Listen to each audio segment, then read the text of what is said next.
Good morning, folks, and welcome back to the farm. I almost can't believe it. Today is the day. Today is the day that I did not think would ever come, but it is here. Our final harvest of zucchini and cucumbers for 2024. It's kind of sad, but I'm kind of glad, if you know what I mean. It's been a long season, and they've done really well for us. But eventually, they succumb to the shorter days, lack of sunlight, and they've just plain ran their course, and there's just not really anything out there to harvest. It's also very sad that I'm going to be mowing down our peppers today, peppers and eggplant. Emma and I did pick 3 or 4 bushels of bell peppers yesterday, but it took us like a half hour, and it's just not worth it anymore. All the green ones are too small, and all the red ones have rotted. It's just that time of year. It's something that we have to face every October. Normally, a frost will do the job for us. That will finish them off. And then it's just time to mow them down, lift the plastic, and start preparing for next season. But we have not had a frost yet here on October 5th, which is pretty normal. Usually it's about October 10 to 15 here in northwest central Ohio. And I'm looking at the 10-day forecast, and there's nothing below 40 coming. So it might be a late frost this year. However, due to other circumstances like heavy rains, extreme heat and humidity, drought, some of the crops are just finishing up a little bit earlier than normal. Normally we'll have zucchini and cucumbers to harvest until the frost wipes them out, but not this year. I'm going to take a quick walk down this row. I bet you I won't even fill a half of one of our green tubs. Take a look at this. So the plants actually still look halfway decent, and there are a few flowers and a few small zucchini coming. Nothing. They're all harvested. And you know, some of these little itty bitty small ones like that, you know, the size of my finger, normally would be ready to pick in 3 or 4 or 5 days, but this cooler weather, especially the cooler nights, really slows them down, and it's just not worth coming out here to pick a couple handfuls of zucchini when I have other things more pressing. But we do have farmers markets this weekend. Worthington and Clintonville are still going strong. They have slowed down considerably, and crops like cucumbers and zucchini, here, take a look at this cucumber. I see one down here that might just be harvestable size. They're not the prettiest looking things, but you know, I'll go through here and pick them one last time. During late season farmers markets, things like cucumbers and zucchini and peppers are in super high demand because the same thing is happening to every farm across Ohio. They're winding down, so there's less supply at the farmers markets, but the demand goes way up. Fortunately, we have a pretty good crop of broccoli and cauliflower this year, and still have a good supply of winter squash that we're selling at the farmers market. So they're still going pretty good. Only a few more weeks left. All right, let's go down this row and see what we can get out of here. And there's one. And another. Definitely kind of ugly looking. And they're just not as pretty when it starts getting cold out and the plants are getting old. 3 plants with nothing. Blank. Empty. I have a little guy right here. He's big enough, about the size of a banana. And then you go another 10, 15, 20 feet with nothing. There's a nice one. See what I mean?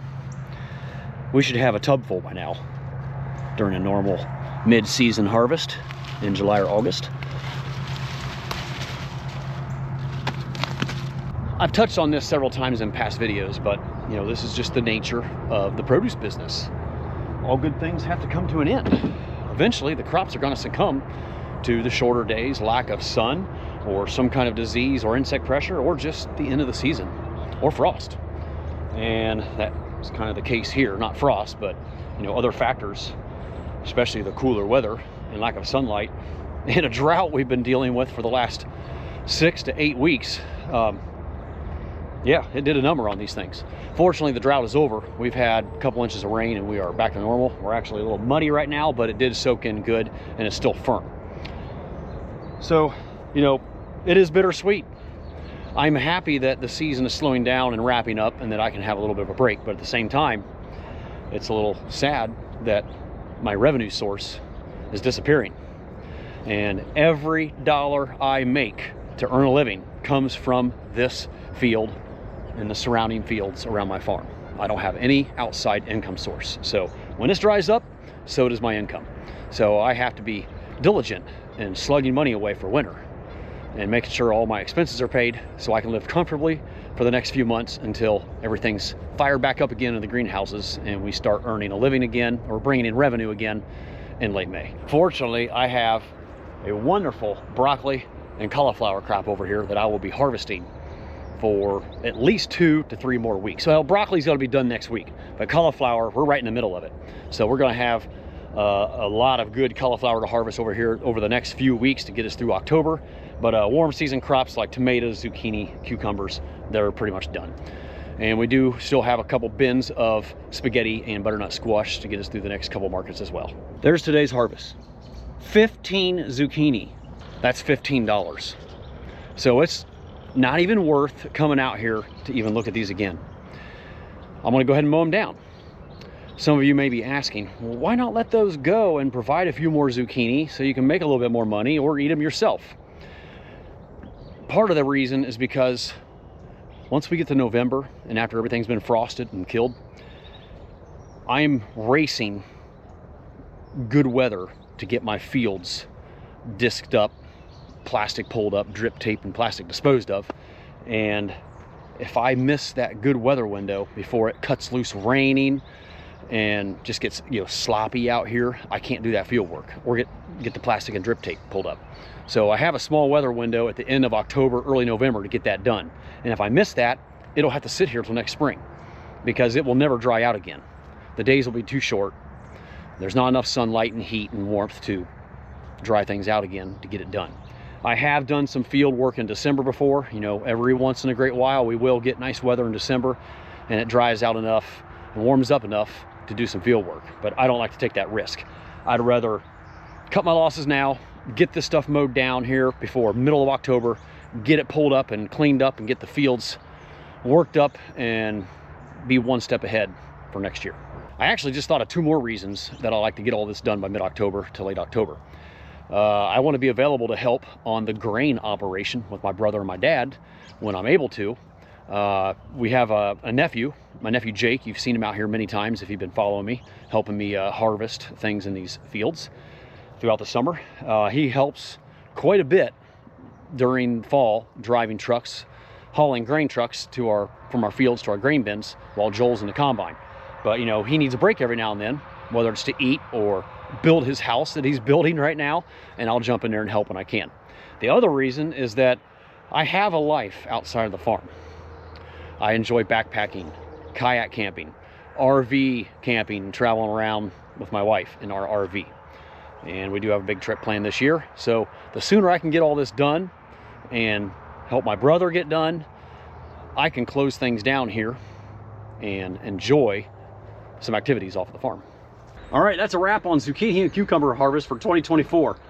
Ended up with about 20 zucchini and maybe 30 cucumbers. Fortunately, we have one more good harvest of broccoli. We had a pretty big pick yesterday and once last week. And we still have at least half our cauliflower that will last 2 to 3 more weeks. But right now I'm gonna head back up to the barn and help Emma finish up packing butternut and spaghetti squash into the box trucks for this weekend's farmers markets. And I'll get these cucumbers washed off. They're pretty dirty. And after that, we're gonna be back in the greenhouses, cleaning them out, getting them ready for next year's tomato crop. It's a pretty big process. There's a lot of things to pull out, clean up, and flush out, and organize. It takes a couple weeks to get all these greenhouses kind of put away for winter and ready for the next crop.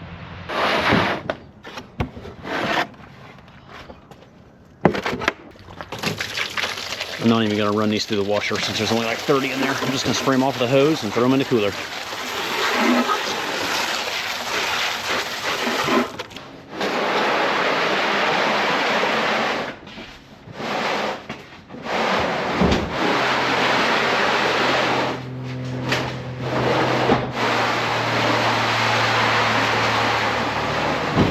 All of the butternut squash has been loaded that we have for the rest of the season.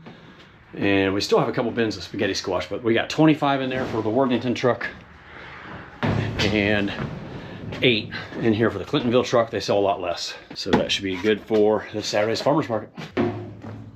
Now, since I still have 3 bins of spaghetti squash, 1 there and 2 back there, we will be running a sale on them this week and the following 2 weeks until we sell out. Buy 1, get 1 free. So butternut will still be at $2 a piece. Since we're getting low on them, that's all of them right there for the season. For the spaghetti, if we put buy 1, get 1 free on them, they will move like 30–40% faster. It's amazing how fast we can blow through those. And I don't want to be stuck with any at the end of October.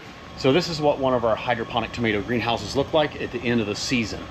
We terminated these plants back in mid-August when the field tomatoes started coming on, so these were no longer needed. Normally, I have these all cleaned out by the end of August, sometimes even mid-August, while I still have high school and college kids helping on the farm. But this year, we were a little short-handed from time to time, and it didn't get done. So Emma and I are the only ones out here able to work on this at the end of the season. My son Gavin will be able to help a couple times during the week, but not a whole lot because he's in college, finishing up nursing school. So the very first thing we're going to do to clean out these greenhouses is to cut the stalks off of these cubes. You can see these have been cut. After we do that, we'll come up here and we'll cut the strings right above the top clip, and we'll lay all these plants down into the aisleway. They'll get drug out the back door and burned.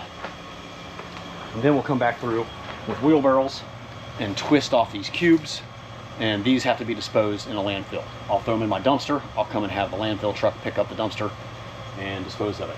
I've tried burning them. The wrapper burns and the root or the stalk burns, but the rock wool cube itself does not burn. And I don't want to bury a bunch of this stuff on my farm, so we dispose of it in the landfill. It's not really a better way around that. So this greenhouse will be saved for another day. I'm going to take you down in, this is greenhouse number 2, by the way. I'm going to take you down to greenhouse number 1.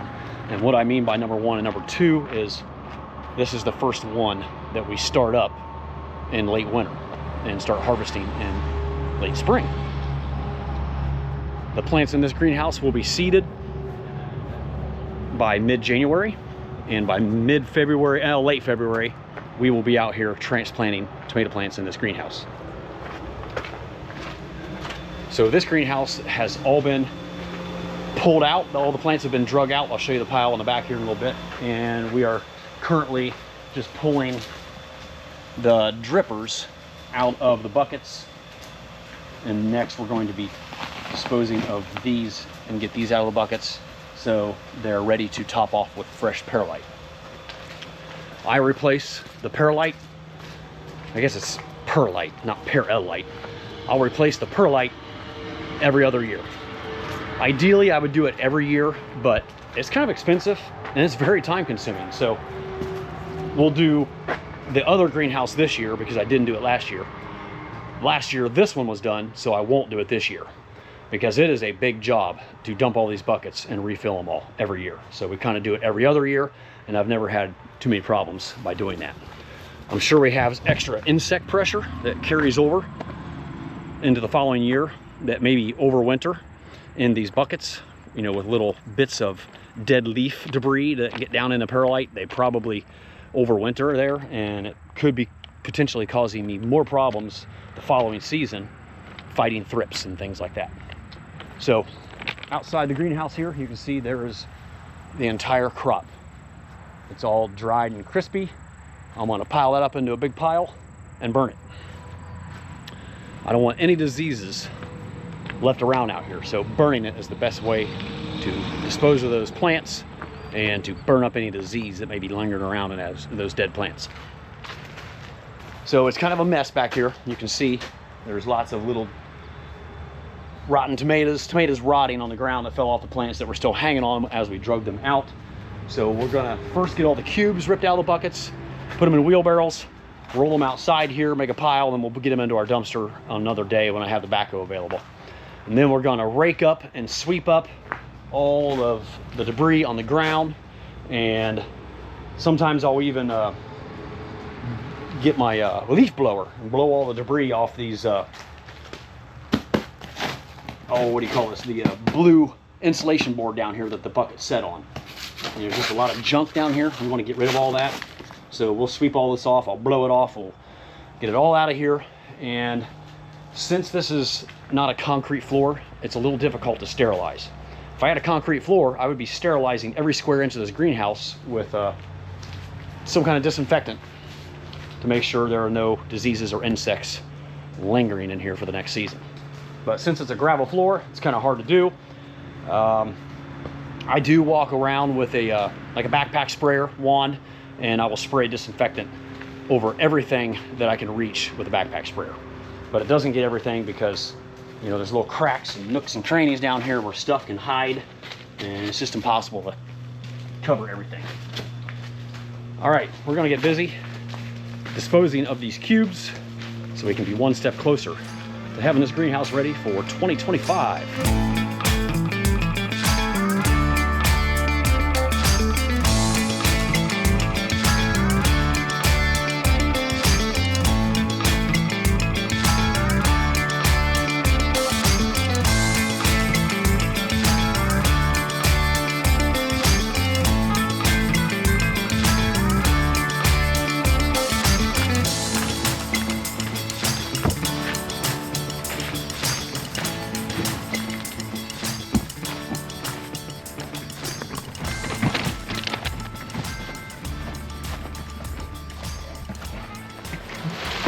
So we're just dumping it in a pile out here in the field for right now. And I'll scoop that up with a backhoe. It'll only be like 1 or 2 scoops. And then I'll dump it in my dumpster over there on the other side of those pallets and have the landfill pick it up. So we got one more row of cubes to tear out and bring out here, and then we can start sweeping up the mess. We just have this one final row to remove the cubes from. I'm not sure if we're gonna get the sweeping today. It's getting pretty close to lunchtime, but I will show you some of the other things I have to do to winterize this greenhouse. So I already drained the hot water heater. Gas is all turned off, so that's good to go. The water lines are still connected though. Then I'll scrub all of these 3 tanks here. This is the acid tank, the sulfuric acid tank, and the 2 nutrient tanks. I'll get those all scrubbed up and cleaned. And this mixing tank. But before I do any of that, we will flush all the lines. So each toggle up here represents one of the 4 greenhouses. We'll put well, I can't put warm water in there because I already drained my water heater. So we'll fill it up with cold well water, and I will add oxidate. Oxidate does a great job of breaking up fertilizer and mineral deposits that have possibly plugged up some of these drip lines. So first we'll flush fresh water through all the lines and get all that putrid, nasty stuff out of these lines, and I'll show you when we do it how dirty it is. It's unbelievable how much buildup is in these lines. When I see clear water coming out the end, we'll turn it off, cap them off, and then I will flush water through one more time with the oxidate in here. And after it runs for a few minutes and I see water coming through the drip lines, I'll shut it off and let it set all winter. I won't do anything else. I want that oxidate to do its thing. And we'll do that to each greenhouse. Once all the greenhouses have been flushed, then I will remove this fitting right here. Each one of these solenoid valves leads to a different greenhouse. I will turn on one greenhouse at a time, and I will blow air through the feed lines, the main feed line going to each greenhouse, to blow out all the water, because they're not buried very deep and they will freeze and crack. So we want to remove all of the water from all the lines going to all 4 greenhouses. Our 5th greenhouse, which is the starter house, our seed house, there's no water lines going into that greenhouse. So the only thing we have to do in there is pull out weeds and sweep it up and get it ready and cleaned for next spring. So yeah, there's a lot to do in here yet. I'll probably take apart these billow pumps, soak them in oxidate water, as well as the filters. Actually, I'll use sulfuric acid water to clean these disc filters in here. And we'll get all the weeds pulled, everything swept up and cleaned in here, and then it will be just about ready to go for winter. And of course, you know, there's a lot of things to organize and clean back here in this storage room. I know you can't see back there very well, We'll do inventory of all of our supplies and start putting together an order for late December when we want to get all of our fertilizers and acids and clips and string, you know, everything it takes to run a greenhouse during the winter and early spring. So that's kind of what goes on in our greenhouses after the season has ended. All right, we're going to get ripping out the rest of these cubes and start working on sweeping this place up. All right, we're going to move into greenhouse number 2 for a little while. Now in this greenhouse, there's no tanks, no irrigation pump, no hot water heater, any of that stuff. The other greenhouse is kind of the brains of the operation, where I was just showing you everything we have to clean and blow out.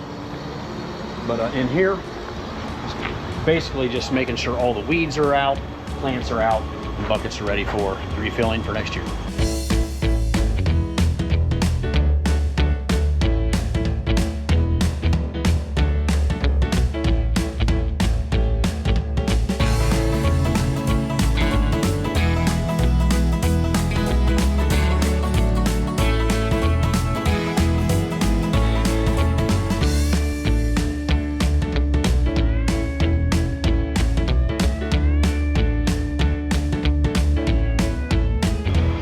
All right, we have all the tomato plants cut down from the trellis above, and now for the hard part, getting them all drug out of the greenhouse and disposed of so we can clean this all up in here and get it ready for next season. Definitely one of my least favorite jobs on the farm. Not looking forward to this. But right now it's lunchtime, and coming up next, harvesting soybeans with my brother in the combine.